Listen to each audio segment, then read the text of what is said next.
This is RC420 live at the Opera House in celebration of the Hullabaloo rave collective that dominated the late 90s and early 2000s. And our good friend Chris Frolic has published a book called Requiem for a Rave, which is all about the scene and the excitement of Toronto rave scene. So, Hullabaloo massive, make some noise!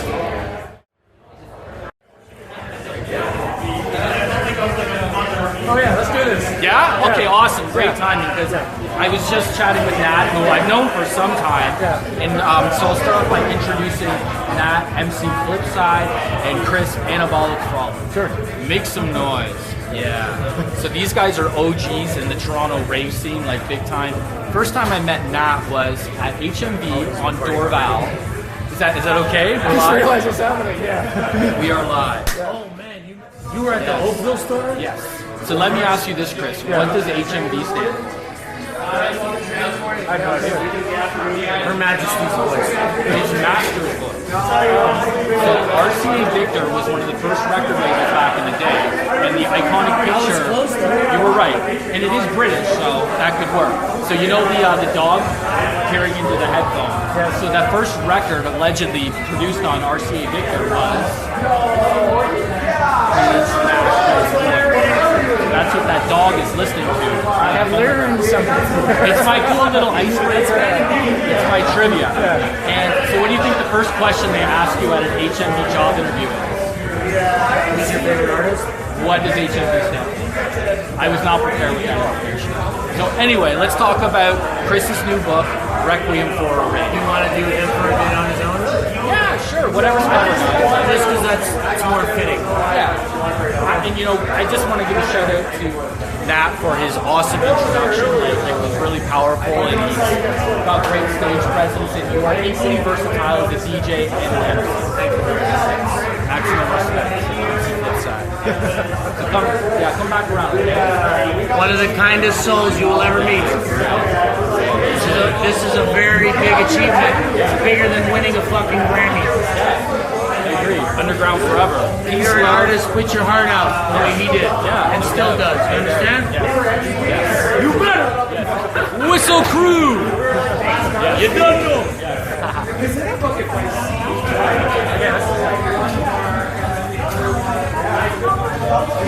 All right. So last time I saw you was at Technical. Okay, yes, 2005. Yeah, that's right, yeah. So I think you were talking about 1999 is the peak of the rave period. Yes. I mean, I would say that was the peak of technical. Like, that was probably the biggest one I had ever been to. Sorry, remember what year? 2005. I'd only been to that one. You only went to that one? Yeah. But I think that was the last like multi-stage outdoor free space rave experience. So okay, where did you come up with the name Anabolic?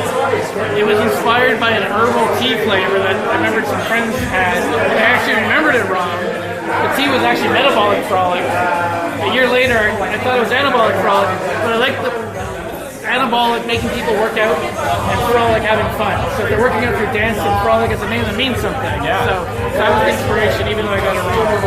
That's perfect. That's great. It's an awesome word.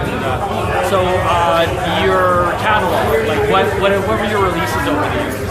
So, well, I'm best known for the Happy to Be Hardcore series. That started in 1997. I did 7 volumes, and collectively it sold over 400,000 copies, which at the time was an unprecedented number for anything at that time. I would say my favorite miniseries was Chapter 3. That's, to me, when I was producing them, that one showed my maturity as a DJ. I started with very little experience. I mean, you know, they're very good albums. But number 3 was, I felt it became more than just a collection of music, but like a historic marker, and you can feel my evolution on that one. Yeah. And that was the mix that you played after your presentations now. Yes. Yeah. It opens up with a melancholy song called Distant Skies. That's always been very special to me. It's been special with Hulla. I've played it many times. So. Nice. And what software do you use? Or Well, just in general, like to So did you produce track? Like what tracks did you produce? The tracks. So I would go overseas, and I worked with some of the producers overseas. So they had the studios, they had the software, and I could just sit with them and be creative. So Happy to Be Hardcore Chapter 5 featured 2 of my own songs that I collaborated on. One was DJ Devastate, one was with Cruelty. It was better for me to work with someone who actually knew the technical stuff, and I could just input the creative parts. Sure. Nice. And so you were Happy to Be Hardcore was released on Moonshine? Moonshine Music, which at the time was the biggest electronic music label in America. They were very important in exploding electronica because they had placement in all the music stores. And it wasn't just Happy to Be Hardcore, they had a whole line of CDs, drum and bass, electronic stuff, whatever. And they brought electronic music to a mainstream audience. They're very important. Superstar DJ Kaoki, Omar Santana, like Moonshine is a legit awesome. The biggest thing for Moonshine, and what made me unique was I was an unknown. So when I sent them an unsolicited mixtape, and then they called me, and they said, we've been thinking about doing something Happy Hardcore. What do you think? And I was like, I would be interested in that. I played it very cool. I was a very inexperienced DJ, but I was promoting the music already. I was already out there, setting tapes out. I was so passionate about this new style of music that I was behind promoting. I would send tapes to everywhere, and then that one happened to connect. Who was your mentor, Chris? Who did you look up to in the scene when you were coming up? I think of 3 Happy Hardcore mixtapes that I bought early on that were very inspirational to me. There's 3 tapes. DJ Vibes, DJ Druid, and DJ Slipknot. And Slipknot is a very big name in hardcore, and when he played Hullabaloo in 1999 for the first time, that's the first and really only time that I had a genuine thrill. Yeah, sure. Yeah, he gave me a thrill. Yeah. Excellent. And we got to give a shout out to Don Burns, rest in peace, right? Dr. Trance. We do. So I talk a lot about Don Burns in my book. There's a private story in there about how he supported me when we had one of the drug overdoses at Hullabaloo. And he called me. We shared a silent phone call. And I've been told that people who read this, it's an emotional part of the book. And I was able to tell, when I first wrote the book 10 years ago, my first draft, he was still with us. And I sent him an email then, letting him know that he's in my book and the story's in my book. So when he passed, suddenly, I actually, I felt gratitude that I was able to share that with him while he was still with us. Yeah, so you got to read an excerpt or like the portion of the book? You got to read the portion of the book that was... He didn't read it, but I shared with him that I wrote about him and specifically about that phone call. What about Alex D from Tribe Magazine? Have you spoken to him lately? I sent him an advanced copy of the book. Alex was a very big figure in rave. And I do mention Tribe Magazine in the book.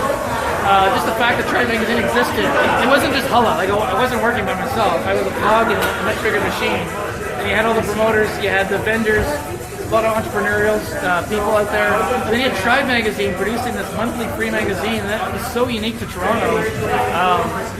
I think very few cities had the dedicated rave magazine. Yeah, and some other ones that come to mind, like maybe Nocturnal Traditions. Yes. Now, if I'm not mistaken, they've kind of taken over as the Happy Hardcore Rave Collective in the city now. Sure. Yeah. I remember I came to an event last August, I think they had a rave here sometime, and the vibe is still here, so. I mean, that's my legacy. Like, I'm not going to take credit for what they did, but I did my thing, I created ripples, and then those ripples affect other people, and it makes me feel good to know that it's still out there. Yeah, absolutely. Do you have advice for those up-and-coming artists, people getting into the rave community or DJing or music production?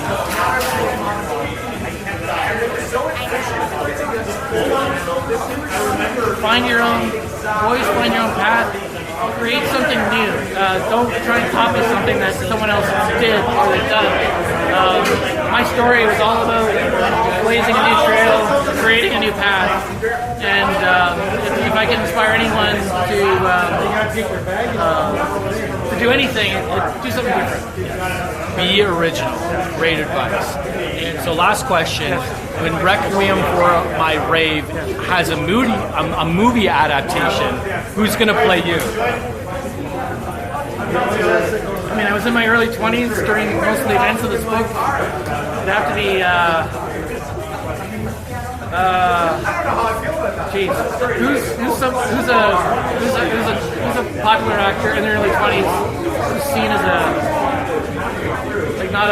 obviously I was not like a party, like a crazy person like that, so I don't know. Well, we will meditate on that, and if any of our viewers, want to chime in with their thoughts about that, we will consider them.